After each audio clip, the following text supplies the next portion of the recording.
حضرت شیما تھی نا نبی پاک کی رضائی ہمشیرہ حضرت حلیمہ کی، تو ان کے سارا قبیلہ گرفتار ہو کے آیا تھا. وہ جب آئی ہیں نا نبی پاک کے پاس تو حضرت ابو ہریرہ سے کہنے لگی حضور کو جا کے بس کان میں کہہ دو کہ حلیمہ کی بیٹی آئی. حضرت ابو ہریرہ کہتے ہیں حضور اتنی تیزی سے اٹھے کہ نبی پاک کی چادر بھی منبر پہ رہ گئی. پھر حضور گھر لے گئے، فرمایا فاطمہ اور عائشہ کو بلاؤ، میری بہن آئی ہے. میرے محبوب کریم نے فرمایا تو اگر کہے گی نا تو میں تیرے لیے مدینے میں مکان بنا دوں گا، تو یہیں رہ جا. کہنے لگی نہیں محبوبہ واپس جانا. تو حضور سے کہنے لگی میرا سارا قبیلہ گرفتار ہے، اسے چھوڑ دیں.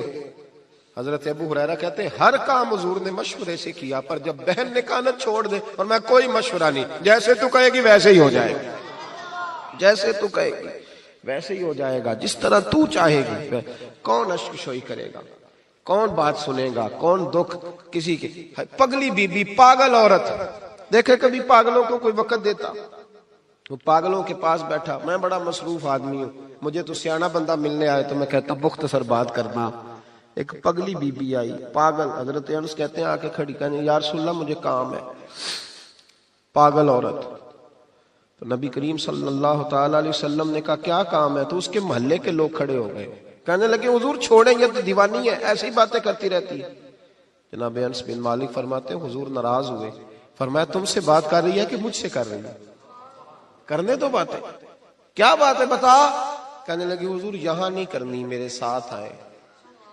نبی کریم اس کے پیچھے پیچھے چلنے لگے. جناب انس فرماتے کہ صحرا میں لے گئی، نبی پاک ریت پہ بیٹھ گئے، سامنے بیٹھ گئی. کہنے لگی حضور بچوں کو منع کریں، مجھے روڑے مارتے. فرمایا میں کہہ دوں گا، اب نہیں کریں گے. حضور میرے گھر والے میری بات نہیں سنتے. فرمایا میں سمجھاؤں گا. یا رسول اللہ یہ پاگل کہہ کے چھیڑتے. حضور نے فرمایا کوئی نہیں کہے گا، میں منع کر دوں گا. حضرت انس کہتے ہیں دیر تک حضور کو ریت پہ حضور بیٹھے. یار یہ بھی سنت ہے میرے نبی، صرف کھانے کے درمیان میٹھا کھانا ہی سنت نہیں میرے بھائی، یہ بھی نبی پاک کی سنت ہے، یہ بھی رسول پاک کا طریقہ ہے. نبی کریم نے دیر تک وقت دیا، دیر تک. کبھی ہستی کبھی رو دیتی. حضرت انس کہتے ہیں میں نے یہ انداز بھی دیکھا، جب وہ ہستی تو حضور بھی ہستے. کبھی کو پاگل کے غم سن کے بھی رویا. لیکن ایسا کوئی محبوب کہیں ہوگا نہ کہیں ہے، بیٹھا ہے چٹائی پہ مگر عرش نشیں ہے. میرے محبوب نے کھل کے باتیں سنی، کھل کے اپنی مرضی سے. کہنے لگی محبوبہ میں تھک گئی ہوں، اب آپ جائیں. حضور میں تھک گئی ہوں، آپ جائیں. نبی کریم اٹھے اور اٹھ کے فرمایا کسی کا خیال نہ کرنا، جب تیرا دل کرے دوبارہ آ جا. یار یہ حسن ہے، یہ وقار ہے کہ تو اشک شوئی کس طرح. میں نا ابھی انتظار کر رہا ہوں، میں ابھی انتظار کر رہا ہوں کہ ایم این اے آئے گا تو اس غریب کی مدد کرے گا. میں ابھی انتظار کر رہا ہوں کہ ایم پی آئے گا تو اس کی مدد کرے گا. میں ابھی انتظار کر رہا ہوں کہ بہت بڑا سیٹھ آئے گا تو مدد کرے گا. جب محلے کا اور گاؤں کا چودھری کسی غریب پہ ظلم کر رہا ہوتا ہے تو میں اپنے بچے کو کہہ رہا ہوتا تو نہ اس لڑائی میں جانا، ہمیں کیا لگے. تو کون پھر اس کا ہاتھ؟ ظلم پھر ختم کیسے ہوگا؟ پھر کیا طریقہ ہے ظلم ختم کرنے کا؟ جب کوئی ظالم کو ظالم کہنے کوئی تیار نہ ہو. وہ زمانہ جب نبی کریم صلی اللہ تعالی وسلم مکہ شریف میں اعلان نبوت فرمایا تھا تو سارا مکہ مخالف ہو گیا، سارا مکہ. ایک وقت عروج کا ہوتا ہے، ایک وقت ایسا ہوتا ہے جب غربت ہوتی ہے، ابتدا ہوتی ہے. اسلام پر غربت کا زمانہ. قبیلہ بنو آراش کا ایک شخص مکے آیا، وہ کہتا ہے میں چھوٹا سا تاجر تھا. میری باتوں کی سمجھ تو آ رہی ہے نا آپ حضرات کو؟ جو نہیں بول رہے انہیں بھی آ رہی ہے. اللہ تعالیٰ آپ کو جزا دے. بس ایک دو بات اور عرض کرنی ہے آپ حضرات. حضرت طارق بن عبداللہ رضی اللہ تعالیٰ عنہ اس کے راوی ہیں، فرماتے ہیں وہ بنو آراش کا رہنے والا شخص آیا. وہ کہتا ہے میں چھوٹا سا تاجر تھا، بیوپاری تھا. میں گاؤں سے جانور اونٹ گھوڑے خریدا کرتا، مکے میں لا کے بیچتا، مدینے میں لے جا کے بیچتا، طائف میں. میں ایک دفعہ نا بڑے سرخ رنگ کے خوبصورت 2 اونٹ مکے لایا. میں مکے کے لوگوں کو زیادہ نہیں جانتا تھا، منڈی میں جو لوگ آتے جاتے تھے انہیں جانتا تھا، مال بیچ کے چلا جاتا تھا. آج میں مکے میں داخل ہوا تو ابو جال مجھے کہنے لگا یہاں ایک شخص نے دعویٰ نبوت کیا، اس کے قریب نہ جانا. میں نے کہا ٹھیک ہے نہیں جاؤں گا.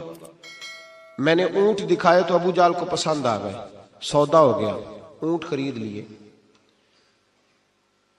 وہ شخص کہتا ہے کہ اونٹ خرید کے نا تو کہنے لگا فلاں محلے کی فلاں گلی کے فلاں کونے میں میرا گھر ہے، کل آ کے پیسے لے جانا۔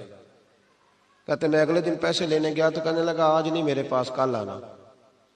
میں اگلے دن پھر گیا پیسے، کہنے لگا نہیں کل آنا۔ ہوٹل ہوتے نہیں تھے، مکے میں میرا رشتہ دار کوئی نہیں تھا، میں فٹ پاتھ پہ سوتا، جو چند کھجوریں اور سرکہ میرے پاس تھا وہ پہلے دن ہی ختم ہو گیا۔ انویسٹمنٹ بھی ساری وہیں لگی ہوئی تھی، گھر میں بچے بچیاں انتظار کر رہے تھے، میں بڑا مجبور ہوا، تھک گیا۔ تیسرے دن میں گیا تو میں نے کہا پیسے، کہنے لگا کل آنا۔ میں نے ذرا دبا کے بات کی، میں نے کہا یار میری کوئی پھپھو تو رہتی نہیں مکہ مکرمہ میں، غریب آدمی ہوں، میرے پیسے دے میں جاؤں۔ جب دبا کے بات کی تو کہنے لگا جا دوڑ جا، جہاں سے ملتے ہیں لے لے، بھاگ جا۔ یہ تاجر جب ڈوبتے ہیں نا تو معاذ اللہ تعالیٰ کچھ تو ایسے ہوتے ہیں جو خودکشی کر کے مر جاتے ہیں، اس لیے کہ بڑے لوگ ان کے ساتھ وابستہ ہوتے ہیں۔ جب کسی کی اصل راہ سے ڈوب جائے کہتے ہیں میں کانپنے لگا۔ میں نے پوچھا لوگوں سے کہ تمہارے چودھری سردار بڑے کہاں بیٹھتے ہیں؟ تو کہا وہ جو حرم مکہ کے ساتھ ٹولیاں بنا کے بیٹھے ہیں نا، وہ سارے ہمارے سردار ہی ہیں۔ کہتے میں وہاں گیا، ابو سفیان تھے، ابو لہب تھا، عتبہ، طیبہ، شیبہ، ابو البختری، اخنس بن شریک، سب بیٹھے۔ میں نے جا کے کہا یارو میں بنو عراش کا رہنے والا ہوں، چھوٹا سا تاجر ہوں، 2 اونٹ یہاں لا کے بیچ بیٹھا ہوں تو ایک شخص نے خریدے ہیں، وہ پیسے نہیں دیتا۔ کہتے ہیں عتبہ بولا یا ابو سفیان بولا، کون ہے جو تیرے پیسے کھا گیا؟ طاقت ہے کسی کی نام لے؟ تو کہتے میں نے کہا اس کا نام ابو جہل ہے۔ جب میں نے یہ کہا نا تو کہنے لگے اوہو وہ تو پیسے نہیں ملتے تیرے، وہ تو بڑا گنڈا ہے، تو بہت بڑے بدماش کے پاس لگ گئے، وہ تو نہیں پیسے ملنے لگے، کبھی نہیں ملتے۔ فرماتے اب میں کانپا، اب تو میری امیدیں ٹوٹنے لگیں، اب میرے آنسو چھلکنے لگے۔ تو ایک شخص نے نا مذاق کیا، ادھر دیکھیے گا میری طرف، مذاق کیا۔ کہتے ہیں سامنے نا خانہ کعبہ کی دیوار کے ساتھ ٹیک لگا کے رسول پاک تشریف فرما تھے، نبی کریم بیٹھے ہوئے تھے، نبی کریم۔ تو ایک بندے نے معاذ اللہ ثم معاذ اللہ نقل کفر نہ باشد، اس نے نا مذاق کیا، کہنے لگا وہ جو بندہ بیٹھا ہے وہ تیرا مسئلہ حل کر سکتا ہے۔ کہتے ہیں اس نے مذاق کیا، باقی ہنسنے لگے۔ مجھے سمجھ نہ آئی کہ بھیجتے بھی ہیں اور مذاق بھی اڑاتے ہیں، لیکن ڈوبتے کو تنکے کا سہارا میں حضور علیہ السلام کے قریب پہنچا۔ نبی کریم کچھ وظیفہ پڑھ رہے تھے۔ یہ غریب آدمی نا بیچارہ وزیر سے بھی ڈرتا ہے تو پیر سے بھی ڈرتا ہے کہ کہیں طبیعت پہ کوئی چیز گرا نہ گزر جائے۔ تو کہتا ہے میں ڈرتے ڈرتے نا پیچھے بیٹھ گیا کہ فارغ ہوں گے تو میں بات کروں گا۔ فرماتے میں ابھی پیچھے بیٹھا ہی تھا، پورا بیٹھا بھی نہیں تھا کہ میرے رسول پاک نے میری طرف توجہ فرمائی، رخ میری طرف پھیرا، 2 جملے نبی پاک نے کہے تو مجھے یوں لگا جیسے پردیس میں مجھے ماں مل گئی ہو۔ 2 جملے، پہلا فقرہ حضور نے فرمایا پردیسی لگتے ہو، اور دوسرا فقرہ فرمایا پریشان لگتے ہو۔ فرماتے ہیں بات چھم چھم میرے آنسو گرے، چھم چھم۔ اور بھائی کوئی اپنا ملے تو رونے کا مزہ آتا ہے نا، کوئی دکھ پوچھے تو پھر بندہ آنسو گرائے نا، ہر ایک کو تو دکھ سنائے بھی نہیں جاتے۔ وہ شاعر اردو کا ہے، آپ کی سمجھ میں آ گیا تو بڑا اچھا ہے۔ اس نے کہا تھا کہ ہجوم غم میں بھی توہین ضبط غم نہ ہوئی، ہم اس احتیاط سے روئے کہ آنکھ نم نہ ہوئی۔ ہجوم غم میں بھی توہین ضبط غم نہ ہوئی، ہم اس احتیاط سے روئے کہ آنکھ نم نہ ہوئی۔ ہم روئے بھی ہیں پر ہم نے کوشش کی ہے کہ کوئی ہمارے آنسو نہ دیکھے، چھپ چھپا کے روئے۔ فرمانے لگے نبی رحمت صلی اللہ علیہ وسلم نے فرمایا پردیسی اور پریشان لگتے ہو۔ کہتے میں جب رویا نا تو کریم رسول نے کام بھی نہیں پوچھا، یہ بھی نہیں پوچھا مسئلہ کیا، مجھے تبکی دی۔ فرمایا چپ کر، روتا کیوں ہے؟ جیسے تو کہے گا ویسے ہی ہو جائے گا۔ کیا کہا بریلی کے امام نے؟ فرمانے لگے غم زدوں کو رضا مجدہ دیجئے کہ، جاؤ اعلان کر دو، غم زدوں کو رضا مجدہ دیجئے کہ ہے، بے کسوں کا سہارا ہمارا۔ نبی کریم نے فرمایا فکر نہ کر، جیسے تو کہے گا ہو جائے۔ کہتے حضور پہلے مجھے گھر لائے، سرکہ کھلایا، کھجوریں دی، دودھ پلایا، میں 2-3 دنوں کا بھوکا تھا، میں نے راج کے کھایا۔ کہتے ہیں جب میں سیر ہو گیا نا میری تسلی ہو گئی۔ اب حضور نے فرمایا بتا تیرا مسئلہ کیا ہے؟ سارا علاقہ کسی اور طرف ہے، شہر کسی اور طرف ہے، پر میرے نبی حق کے ساتھ ہے۔ حالات نہیں ہے اس وقت کہ حق کے ساتھ کھڑا ہوا جائے، پر حضور حق کے ساتھ ہے۔ میرے نبی کریم سید عالم صلی اللہ تعالی علیہ وآلہ وسلم نے فرمایا، کریم رسول فرمانے لگے کیا مسئلہ ہے؟ ابو جال پیسے نہیں دیتا۔ فرمایا اس نے کیوں نہیں دینے، دے گا پیسے، کیوں نہیں دینے پیسے؟ دیکھ کچھ لوگ نا کچھ لوگ شرافت کو بزدلی سمجھتے ہیں. وہ ایک درویش تھا تو کسی نے سخت بات کر دی تو کہنے لگا میرے ساتھ سخت بات نہ کر, اٹ سٹ تے پکھڑا کوار گندل اسی اور بھی بوٹیاں جاننے ہیں. اٹ سٹ تے پکھڑا کوار گندل تے اسی. اور اس کا ترجمہ اقبال نے بھی کیا. اقبال کہنے لگے ہو ہلکا یارا تو بریشم کی طرح نرم, پر رزم حق و باطل ہو تو فولاد ہے مومن. رزم حق و باطل ہو تو اشداء علی الکفار رحماء بینہم, کافر پہ سخت اور آپس میں رحم دل. یہ اصول ہے مومن کا. نبی کریم نے فرمایا کیوں نہیں پیسے دینے, دے گا. ان الذین قالوا ربنا اللہ ثم استقاموا تتنزل علیہم الملائکہ, جو رب کا نام لے کے ڈٹ جائے اللہ اس کی مدد کے لیے فرشتوں کا نزول فرما دیا کرتا ہے. نبی کریم علیہ السلام ساتھ چلے آہستہ آہستہ. اور بھائی کونسلر رکا بھی لکھ دے تو اس کی مہربانی. ویسے تو کونسلر کے دروازے پہ سویرے کو چلا جائے نا غریب آدمی, امیر آدمی پہ تو خیر پرچہ بھی ہو تو ایسا جو سب پوچھتے ہیں چوہدری صاحب درخواست آئی ہوتا کی کرنا ہے, تو غریب آدمی کو لے جاتے ہیں تو وہ پھر جاتا ہے بیچارہ کونسلر صاحب کے پاس, چودھری صاحب کے پاس. تو پھر اندر سے پیغام آتا ہے کہ چودھری صاحب ٹوتھ پیسٹ کر رہے ہیں. پھر پیغام آتا ہے کہ بریڈ گرم ہو رہا ہے. پھر پتہ چلتا ہے کہ اب اخبار پڑھ رہے ہیں. وہ غریب باہر بیٹھا ہے. پھر باہر آ کے پوچھتے ہیں گاڑی کرا کے لائے ہو, وہاں کیسے جانا ہے؟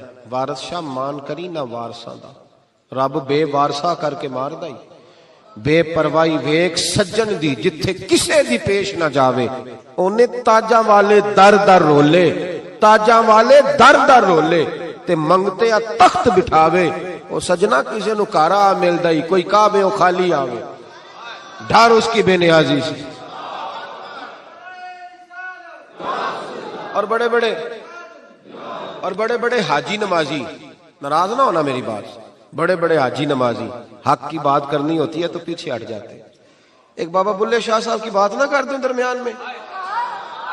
بابا صاحب نے بڑا شکوہ کیا, کہنے لگے حج بھی کیتی جاندے ہو تے لو بھی پیتی جاندے ہو, حج بھی کیتی جاندے ہو تے لو بھی پیتی جاندے ہو, کھو کے مال یتیماں دا تے بھیج مسیتی جاندے ہو, پھٹ دلاں دے سیندے نہیں تے ٹوپیاں سیتی جاندے ہو, نفس تے چھری پھیر دے نہیں تے دمبے کیتی جاندے ہو, فرض پلائی بیٹھے ہو تے نفلہ نیتی جاندے ہو. او دسو تے صحیح بلے شاہ نو ایک ہی کیتی جاندے ہو, او کچھ دسو تے صحیح بلے شاہ نو ایک ہی کیتی. نبی کریم صلی اللہ علیہ وسلم نے فرمایا دینے کیوں نہیں, ہم حق کے ساتھ.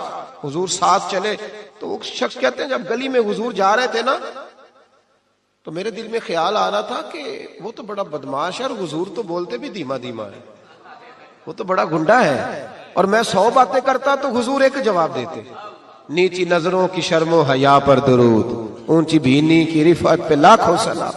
تو محبوب پاک کیسے بات کریں گے, وہ تو بڑا بے حیا ہے. لیکن کہتے ہیں سارے رستے حضور نے کوئی بات نہ کی, ککھ سواد نہیں مشری اندر, اسا کھنڈا بھی چک ڈٹھیاں, اینا ساریاں شیواں نالوں گلاں سجن دیاں مٹھیاں. یہ کس قسم کا عذاب ہے؟ جمعے پڑ گئے, ٹڈیاں آ گئی, یہ اللہ نے عذاب نازل کیا. جب وہ عذاب میں مبتلا ہوئے تو موسیٰ علیہ السلام سے کہا کہ آپ اللہ سے دعا کریں کہ ہم سے یہ عذاب ٹل جائے.